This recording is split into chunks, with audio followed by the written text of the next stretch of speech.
Welcome to Pagan Coffee Talk. If you enjoy our content, please consider donating and following our socials. Now, here are your hosts, Lady Alba and Lord Knight.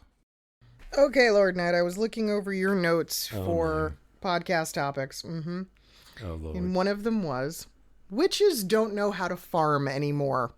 No. Witches don't.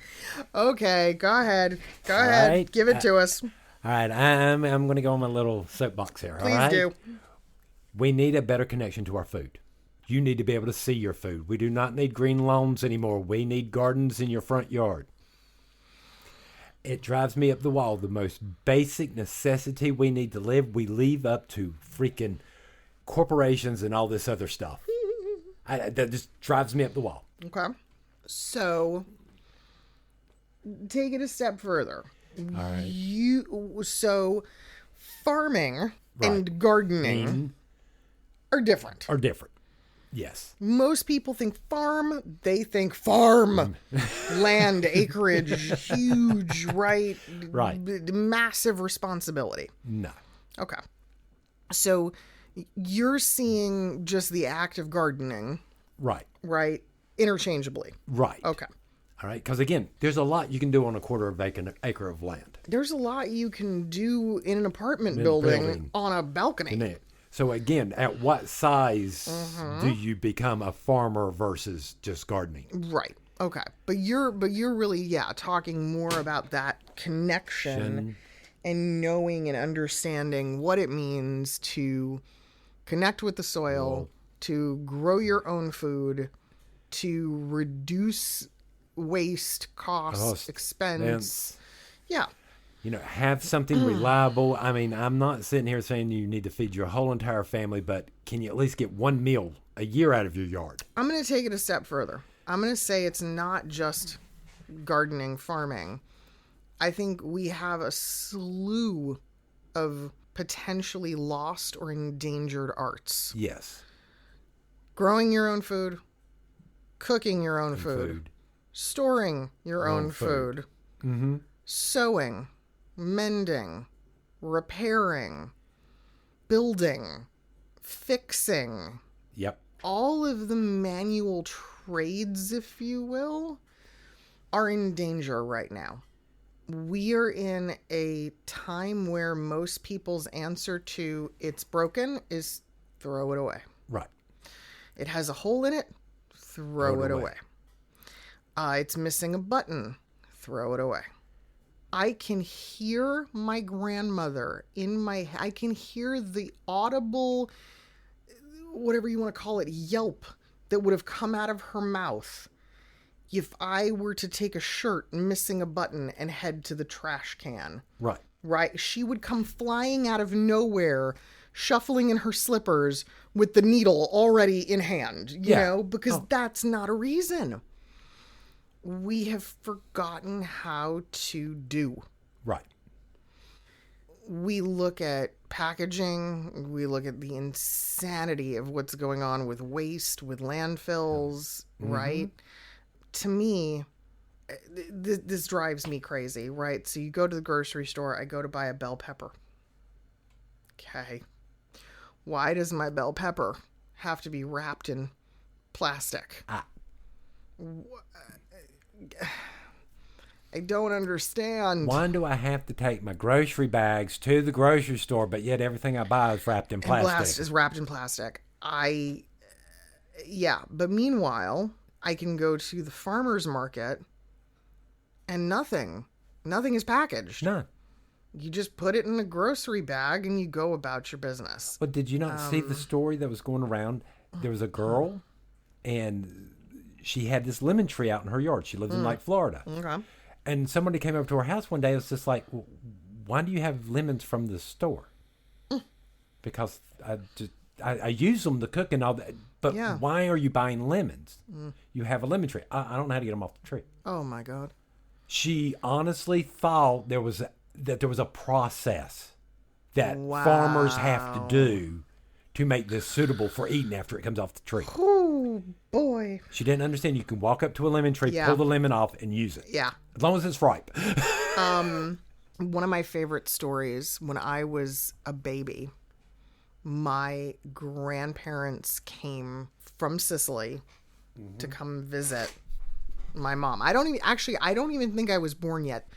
They stayed for a while. I think they stayed for like the last month of her pregnancy into, right, like my first couple of months. So I think they spent like a summer-ish, or, well, that's not true. It wasn't a summer. I was born in November. So you get my point. Yeah. That fall, whatever.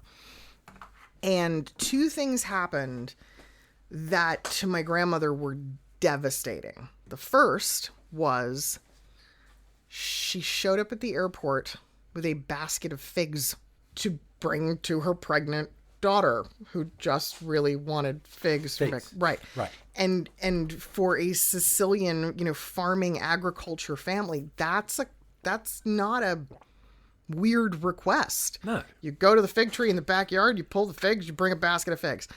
Needless to say, the airport security just took them and threw them away.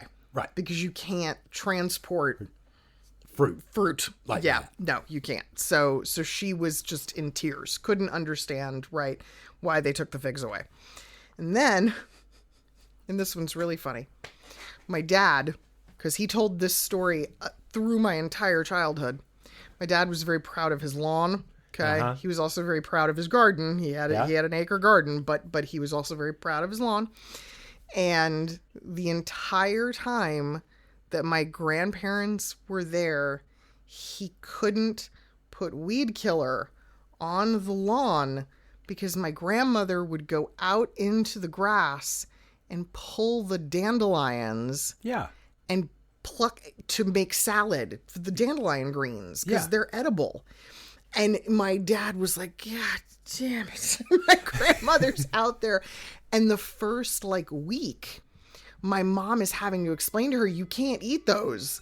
There's pesticide, right? There's poison on those. You can't eat that. And she was like, what do you mean I can't eat this? It's food. Yes, I can. Yeah. So my dad had to stop treating the lawn while they were there. Yeah.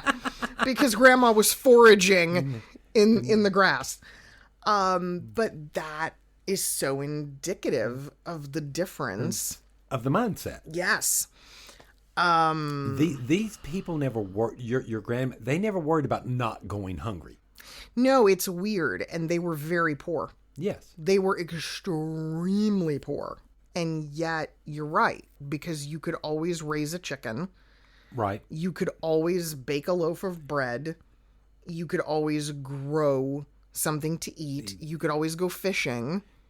That's what you did. You go catch a rabbit, whatever. They ate snails. I mean, Sicily has a lot of volcanic rock around the shoreline. And you get little mollusks and little snails, and it's a whole thing to go and you catch them, and you bring them home and you cook them. Well, let's talk another reason about all of this. All right? Which I might get in trouble for later. Yeah, it's fine. All right? But I'll protect you. But past 6 months or so, I have changed my diet to go to more, I do more things from scratch. Yes. All right, instead of prepackaged food. Yes. Since I have done this, I have not went out to set out to lose weight, but yet I have. Right. A considerable amount, too. All right. So why are we trusting our food supply? Well, I'm going to make two comments to that. All right. So the first is I'm also going to give you shit for a minute. Okay. Because I'm just saying. I'm not saying this is perfect. Because like any good priestess, my mind is a seal's trap and I remember everything. I distinctly remember a time many, many, many moons ago. Yes.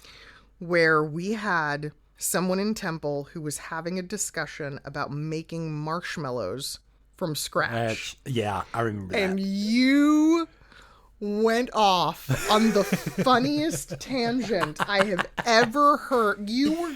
I believe you actually said, okay, Martha Goodwitch, you can go to the grocery store right now and buy a $2 bag of jumbo marshmallows. And you're going to waste an entire day making marshmallows from scratch. Because the bad part, the bad part is about doing everything from scratch is I spend a lot of time Yes. in the kitchen. Yes. So, okay, let's Right. break this I'm down. not saying that that problem still doesn't exist. No, and that's the thing. I think it is proportionate to the amount of time that you have available. At that time, you were working a very demanding full-time job, and you were running the church full-time. The idea of making marshmallows from scratch was enough to make you want to beat your head into a wall because there was no way you had time for it. No. Yeah. Things have changed. Yes. So that is an important distinction we have to make, right? We understand that. But on the other side of that coin, people have, yes, look, cooking is probably the at an all-time worst. Right.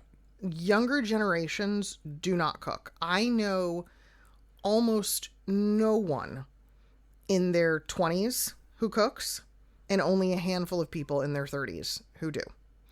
And I'm not talking about like cooks once in a while or can make a meal. I mean cooks for their family. Like, that's it. They prepare food. Right. Not I cook one meal a week and the rest is takeout. And that's the problem. There's so much. We don't know what's in our food anymore because I feel like people don't want to know. The FDA just banned, right, red dye number 3. It causes cancer. Oh, okay. Just like red dye number 6. And red dye number 9 that causes migraines. 9 and number 3. And let's keep going on down the list. Let's just go ahead and say red dye bad. Right? Unless it comes from beets, red dye bad. Red dye bad. Like, I mean, because it's pretty straightforward. If it's not a naturally derived dye, why the fuck are you putting it in your body? Why are we putting dyes and preservatives that come from petroleum products, which we know causes cancer? I have always said, and I've been like this most of my life. I mean, even as well, probably not as a little kid, but you know, if it can dye my tongue or my skin, but it didn't come from something natural that I can see, like the plant or the fruit, why the fuck would I ingest that? What is that doing to the inside of me? Well, I mean, just the fact that they've done this. Mm-hmm. I mean, regardless of what, what the red dye 3. The study was 30 freaking years ago. And now we're banning it. And now we're doing something. The damage is already done. Yeah. So I'm back to... And we're giving them 2 years to phase it out. Yeah. So the damage is done. And I'm sorry, I see obese stuff. I see what happens to me. And if that's all that is, then how many people are out there who are overweight and all this other stuff, can't lose weight, but they don't seem to understand what it's... Well, but again, there's multiple barriers in place here. So probably one of the biggest and one of the hardest is the fact that processed foods are cheap and plentiful. Yes. And because they are cheap and plentiful, people who are stuck in a poverty cycle, they have a really hard time getting out of it when they can just continue to eat this filling garbage. It's not fun and it's not fair. It has been said many, many times now, it is tragic that it is cheaper to buy literal garbage food, food that is terrible for you, than it is to buy a basket of fruits and vegetables. That's tragic. And in no way, shape, or form should that be taking place. No, I mean, that's just like in the school systems. If you hear the lunch ladies, everything comes in a box. Everything. They don't make nothing. They just warm everything back up. Yeah, everything is packaged and prepared. Reading labels, has become a big deal. But I think, okay, so if we look at the pagan community, it's awareness. Well, I think the pagan community is a little bit more concerned about this subject because of our closeness to nature. Yeah, I would agree with that. But at the same time, the system makes it so easy. It does. To just ignore it and not take action. So it's small change, right? So Right. the gardening thing, we talk about that. That was where we started with this, right? It is not a big endeavor to take a pot, put it at the front or the back of your house, and grow tomatoes. No. It is an incredibly easy summer crop that is relatively low maintenance as crops go. I mean, you just have to water it. They're usually pretty easy aside from that. Stake it. I mean, and Cucumbers are relatively easy. Peppers are relatively easy. most of the herbs are easy. Matter of fact, herbs are the most laziest gardening you can do. Oh, herbs are fantastic. I have at least 4 herbs in my garden right now that I haven't planted in multiple years, and they're still growing. Yeah. They're not supposed to be. They should have been dead long ago. They're still kicking. Yeah. I mean, most herbs, if you ignore them, they'll grow because they're technically weeds.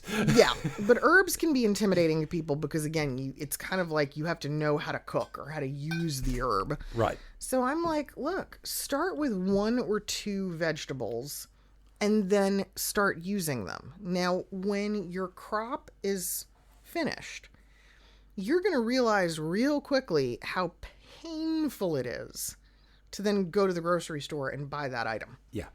Because you're going to be appalled by what you're spending for it. Yeah.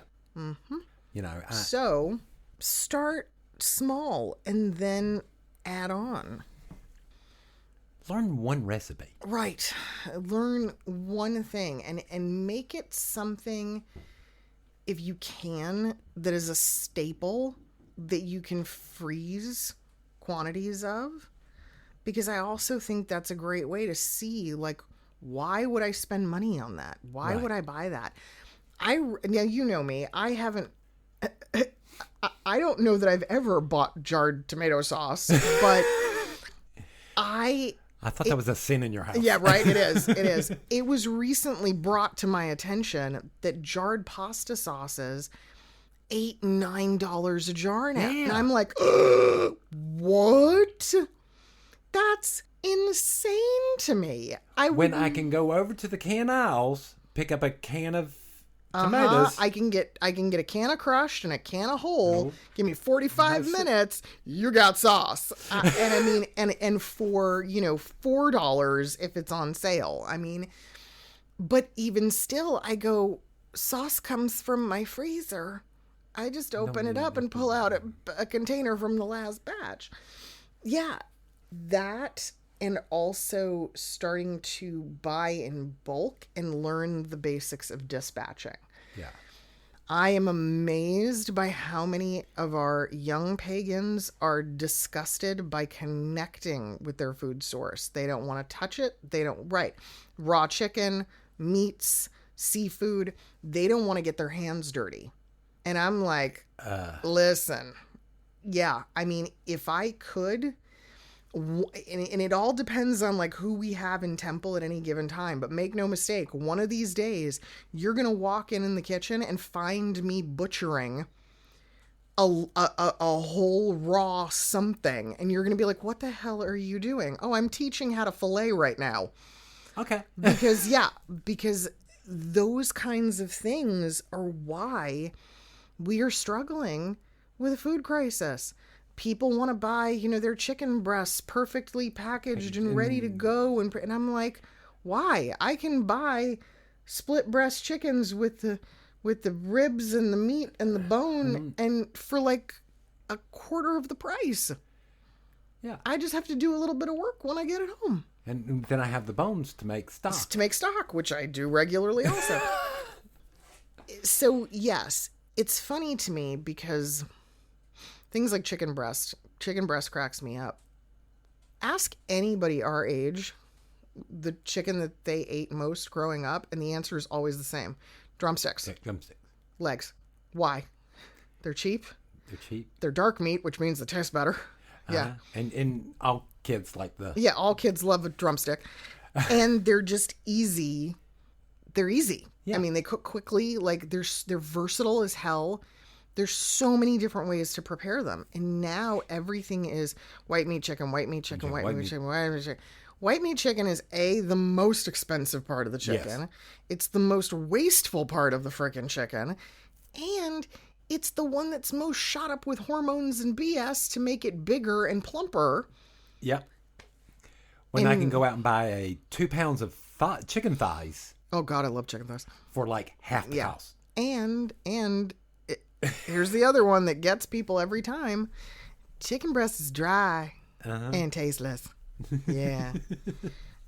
Yeah, but there is a lot of that. We had a power outage not that many months ago from a storm. It was minor, but my brother's neighborhood lost power. And him and his partner went out to just kind of drive around, see what was going on. And they said that everything in the neighborhood was dead until they got just outside of town. And it turns out that Chick-fil-A had power. And they said that the line was wrapped twice around the building and spilling out into the street, okay?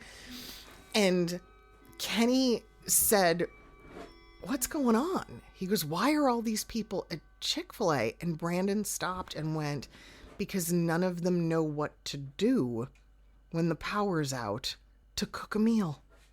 No. He's like, nobody knows what to do, so they're panicking.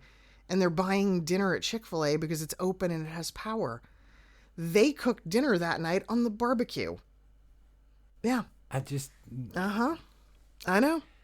That's what I would have done. I know. I've cooked dinner in my hearth, in my fireplace. I have seen my mother cook breakfast on a wood stove because we didn't have power. Yeah. Yeah. I'm not saying it was easy, but I did it. There was a fire running upstairs, fire downstairs. A foot of snow outside and all the doors open because it was freaking hot in the house. Yep. Cooking is like anything else. It's a little bit of know-how. It's a little bit of knowledge that you can then apply, and it goes such a long way, but so is fixing, so is repairing, so are any of these things. So what's the point? We got work to do. We need to be more self-reliant. Well, no, you can't learn it all or anything. But learn as many skills as you can. Yeah. All right. We need this connection with. Yeah. Yeah. And I will say, you know what? If you want to get creative and go off the rails in some way that's unique, knock yourself out. Go for it. But do it. My daughter surprised the hell out of me when she showed me a big tub of dirt. And she pulled a giant beetle grub out of the dirt in her hand, and I went, what in God's name? Because these things are huge. They were the size of her palm. Her property is littered with these giant beetle grubs. They're very destructive, obviously, because they're so big, but they make those giant horned beetles that are really big and that people sometimes keep as pets or they mount. She started incubating them. Now, in a way, it's bug farming. Right. Yeah. She started incubating the beetles so that she could then, because they don't live very long, she would allow them to live out their life cycle. And then when they die, she's got the carcass that she can mount or she can sell or, do any number of things with. Let me make it worse. I've been looking up chickens on how to raise chickens. And in this process, I keep on hearing people talk about bug farms. Yes. To feed the chicken. To feed the chickens, crickets or whatever. Black flies and stuff. And I'm like, okay, so I don't even have to buy the food to feed my chickens anymore, and I still can get eggs. Yep. Because I'm still back in the day. At one point, Little House on the Prairie was real. These people lived on this farm, did not only left the land on Sundays to go to church. They only bought shoes. They didn't go to the grocery store. There was a time where you couldn't buy honey because your neighbors were giving it away. Yes. Because there was so much of it.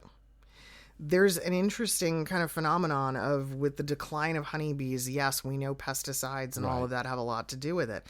But part of that decline is also the fact that people are not beehiving anymore. No. It used to be a lot. Now we're starting to see a comeback.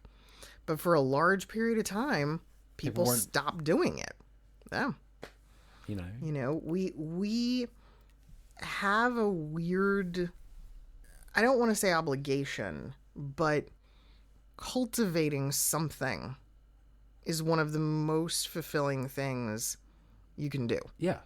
And to be able to see how your cultivation effort can benefit yourself, your family, and then your community starts to also, I think, trigger other people to start cultivating something. And then we see that collective working together more smoothly. I mean, because I'm going to be honest with you. I mean, my goal really right now is to at least get one Sabbath meal out of the garden one year.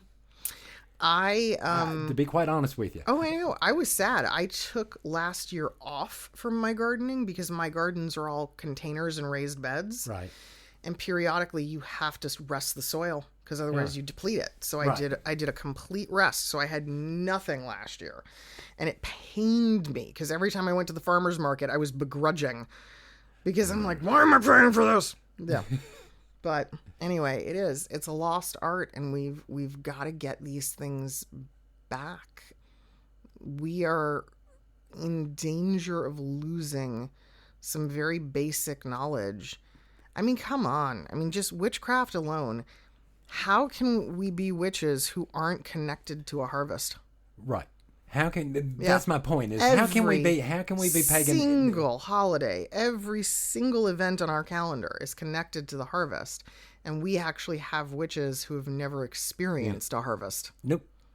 That's madness.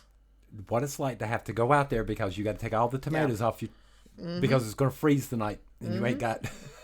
Well, and I'll tell you something that's really funny, and I learned this through my stepkids. It didn't dawn on me because, I mean, like you, I grew up with it, right? We always had a garden. We always had somebody farming or doing. One of the fastest ways to get kids, A, to eat vegetables, B, to connect to the garden, and C, to look forward to it, is to get them involved in the growing. Yeah. My stepkids would not eat a vegetable. I'm being like nothing. Like, you know, if you could get them to eat a piece of lettuce, consider yourself lucky. Yet when they came to my house and the garden was, can we help pick? Can we go out and yeah. And then it was taking that what they picked and going, okay, now do you want to make something with it? Yeah. Okay, great. Now that we made something with it, are you going to eat it? Yeah. Because to them, it was just, and there it was. There was the whole cycle. Right. In just a moment with these children. And I was like, they actually like this. Yeah. I mean, and again, farming, if it's a skill that you can have, you never go hungry. That's true. So, speaking of farming, let's get if we could just farm some coffee beans. Oh, that would be amazing. Thanks for listening. Join us next week for another episode. Pagan Coffee Talk is brought to you by Life Temple and Seminary. Please visit us at lifetempleseminary.org for more information, as well as links to our social media: Facebook, Discord, Twitter, YouTube, and Reddit. We travel down this trodden path, a maze of stone and mire. Just hold my hand as we pass by a sea of blazing pyres.